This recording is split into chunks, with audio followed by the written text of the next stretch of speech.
Bonjour tout le monde, c'est Maud, je vous retrouve pour une nouvelle vidéo, un nouveau point lecture qui normalement aurait dû arriver avant celui que vous avez vu la semaine dernière, mais quand j'ai voulu monter cette première vidéo, je me suis aperçue que le son était dégueulasse. Voilà, inaudible, mon micro a encore fait des siennes, donc je vous retourne cette vidéo, tant pis pour l'ordre, c'est pas bien grave. Dans un premier temps, je vous parlerai de ce livre-ci, le livre des Baltimore de Joël Dicker, que j'ai écouté en audio livre, donc sur la plateforme Audible. Ensuite, on parlera de Elvira Time, la saison 1 Dead Time de Mathieu Guibé, et aux illustrations c'est Elodie Mars, paru chez Le Chat Noir. Nous parlerons encore Urban Fantasy avec Meg Corbin, le tome 5, Carte Ivoire de Anne Bishop, paru chez Milady. D'ailleurs ça me fait bizarre Milady parce que d'habitude c'était Brajlon. Bref. Et pour finir très rapidement, on parlera de Nailbeater, le tome 1, Le sang va couler de Williamson Anderson Guzowski, paru chez Glénat Comics. Ouh là là, 4 livres à vous présenter, cette vidéo va être longue.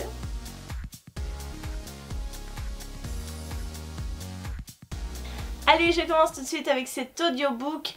Alors ma présentation va se faire en deux parties, je vais vous parler vraiment du livre en lui-même, de l'histoire, des personnages, etc. Et après je vous parlerai de mon expérience, de la lecture audio, parce que franchement je ne suis pas du tout habituée à ça. C'était une grande première pour moi sur mes trajets pour aller au boulot.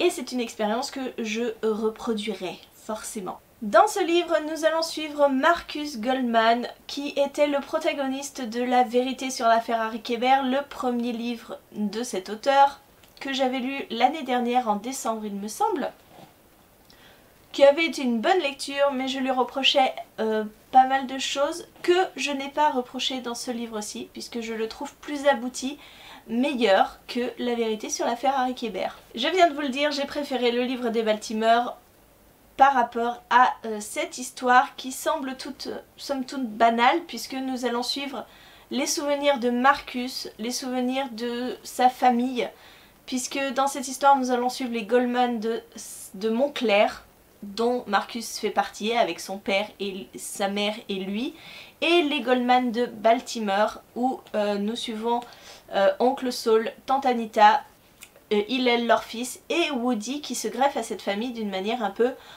particulière, mais pas que. Après nous avons des autres personnages qui viennent se rajouter avec Alexandra, avec Patrick Neville, avec d'autres personnes, mais en fait c'est simplement un récit de famille avec des souvenirs, et c'est pas forcément quelque chose qui me plaît. Moi vous le savez, j'aime quand une histoire conduit quelque part, et simplement des secrets de famille, ben c'est pas ce qui fait battre mon cœur. Pourtant ici je dois avouer que je me suis énormément attachée au personnage.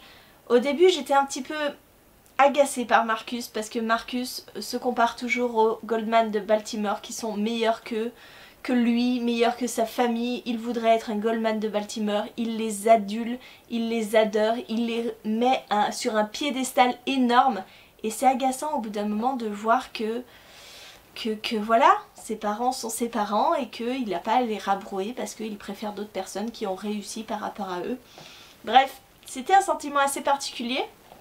L'auteur insiste énormément là-dessus. Et au fur et à mesure, on voit que tout n'est pas rose non plus pour les Goldman de Baltimore. Tout est même très très noir. Il y a vraiment beaucoup de secrets de famille. Il y a des révélations, des retournements de situation. Depuis tout le début du livre, on parle du drame. Oui, il s'est passé quelque chose, il y a eu un drame. On ne l'apprendra que au bout de la 13e heure d'écoute, parce que ce livre fait 14h30 d'écoute quand même. Voilà, on le sait tout à la fin ce qu'est ce drame, et en effet c'est un terrible drame. Moi je parlais à mon téléphone, tout simplement. Voilà, je parlais à mon téléphone en disant non, ne fais pas ça, c'est une bêtise, non, tu vas pas faire ça. Voilà, ça veut tout dire. J'ai énormément aimé cette intrigue, ces personnages. Encore une fois, Joël Dicker joue sur les faux semblants, encore une fois, comme dans La vérité sur l'affaire Harry Kéber. Les personnages sont hyper réalistes. Je les ai tout simplement trouvés réels, avec leurs failles, avec leurs espérances, avec leurs envies, leur jalousie. Bref, des personnages qui étaient hauts en couleur, qui étaient attachants au possible, malgré leurs failles, malgré tout ce qu'ils ont dû faire. Bref, vous l'aurez compris, j'ai beaucoup aimé ce livre.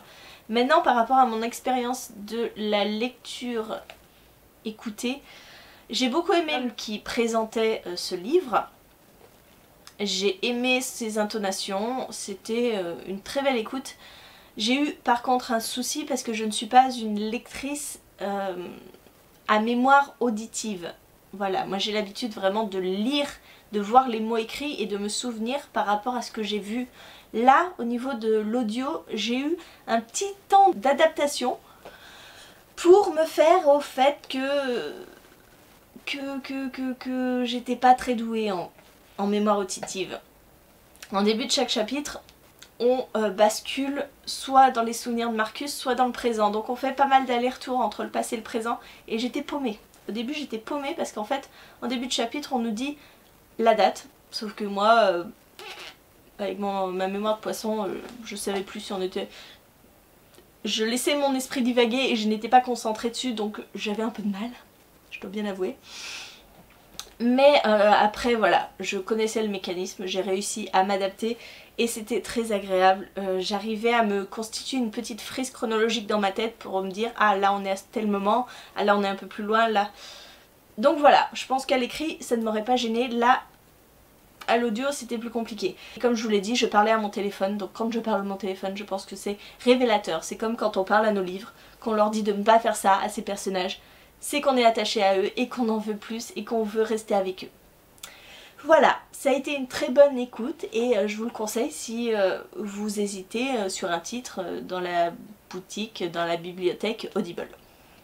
Bon, on passe au mois de la fantasy. Alors j'ai commencé par lire ce livre-ci en pensant que c'était de l'urban fantasy. Alors franchement je sais pas. On apparente celui-là à de la bitlit, mais de la bitlit pour moi c'est inventé par Milady, Brajlon et tout pour parler de littérature chick-lit pour des vampires.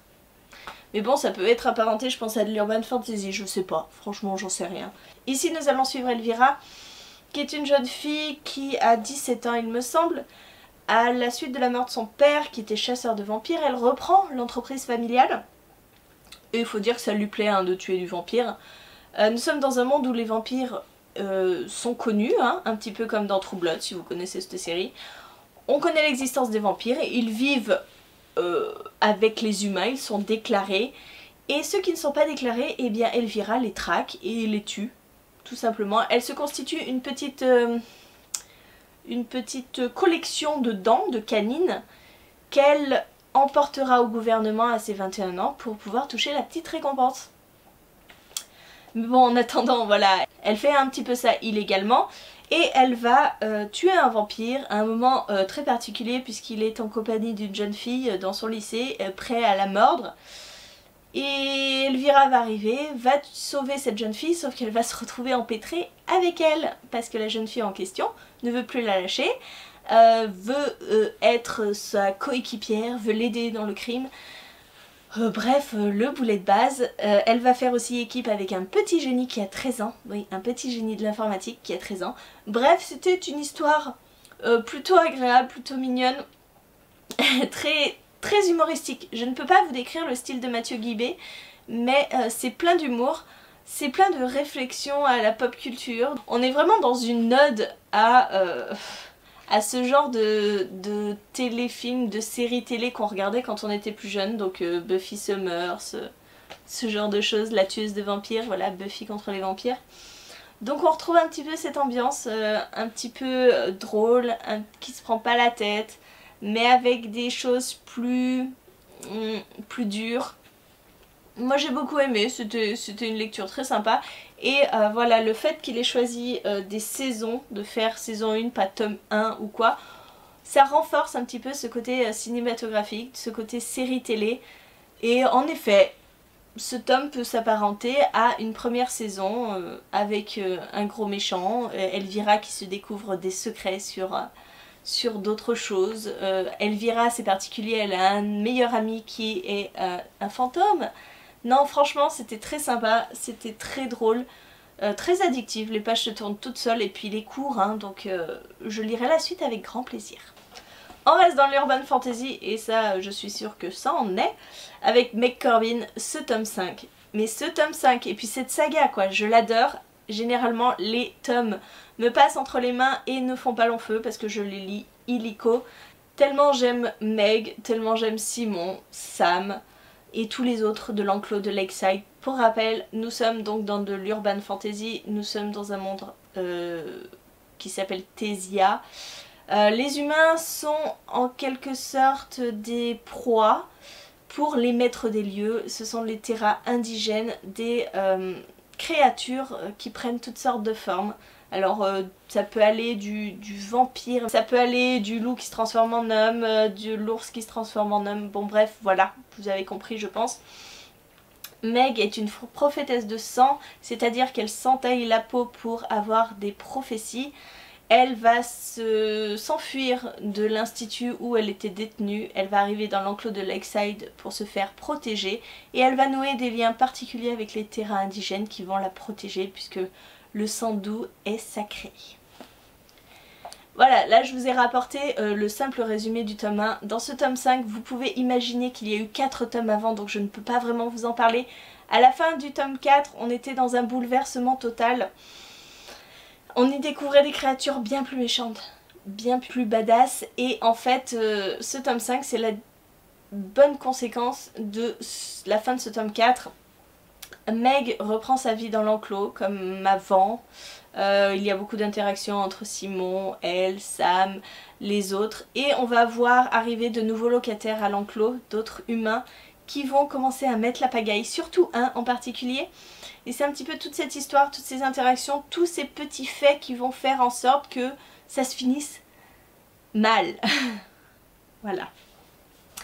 Donc ce tome 5 est un petit peu comme le tome 4, il est assez lent. Il y a des choses qui se mettent en place, mais c'est la vie quotidienne de l'enclos, les interactions avec d'autres colonies. Voilà, il se passe pas grand chose, il n'y a pas beaucoup d'action, toute l'action est concentrée sur la fin qui est haletante, qui est prenante, on a peur pour les personnages, on s'inquiète.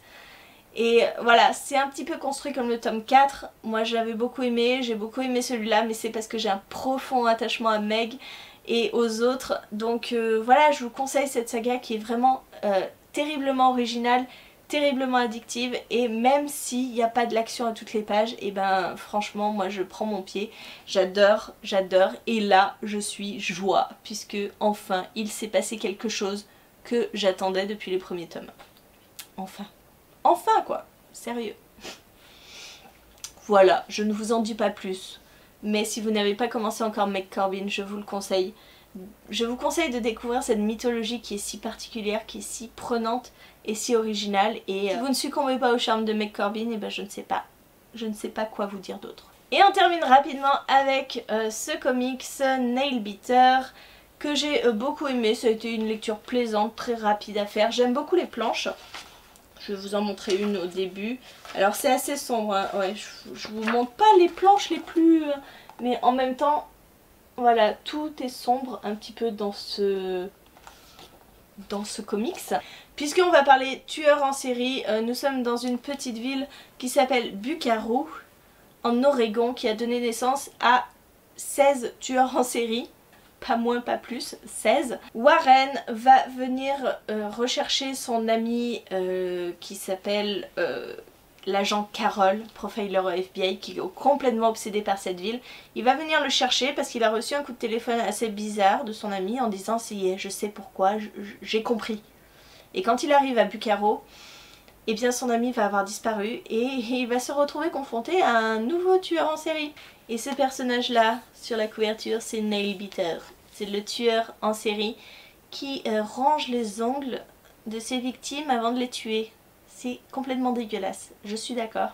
Mais c'était vraiment une lecture voilà, prenante. Il y a eu une sorte d'enquête policière. Bien sûr, à la fin de ce tome 1, eh ben, on n'a aucune réponse. C'est assez flippant parce que les dessins, des fois on a l'impression que c'est des démons. Ce tueur en série qui arrive et qui veut... hein. qui veut on ne sait pas quoi, qui imite les autres tueurs en série. Bref, voilà, c'est un comics que je vous conseille parce que franchement, les dessins sont plutôt sympas. L'intrigue est vraiment sympa. Je vous montre quelque chose de plus... Voilà, de plus joyeux, on va dire. Et donc j'ai hâte de connaître la suite parce que ce tome-là met bien en appétit. Mais sans ça, hein, je vous parle pas des ongles, hein. C'est dégueulasse. Voilà, cette vidéo aura été longue, je m'en excuse, mais j'avais 3 livres à vous parler et un comics, donc plus long que d'habitude forcément. J'espère que ça ne vous a pas dérangé. N'hésitez pas à me dire en commentaire si vous avez lu un de ces livres, ce que vous en avez pensé, si vous avez aimé ou pas, si vous comptez vous lancer dans les comics, parce que moi je n'en lis quasiment pas. Franchement c'est un des rares comics que je lis avec les Walking Dead et encore j'ai mis en pause. Voilà, n'hésitez pas à me dire tout ça. En attendant, je vous souhaite une très bonne journée, de très bonnes lectures et je vous dis à très bientôt pour une nouvelle vidéo.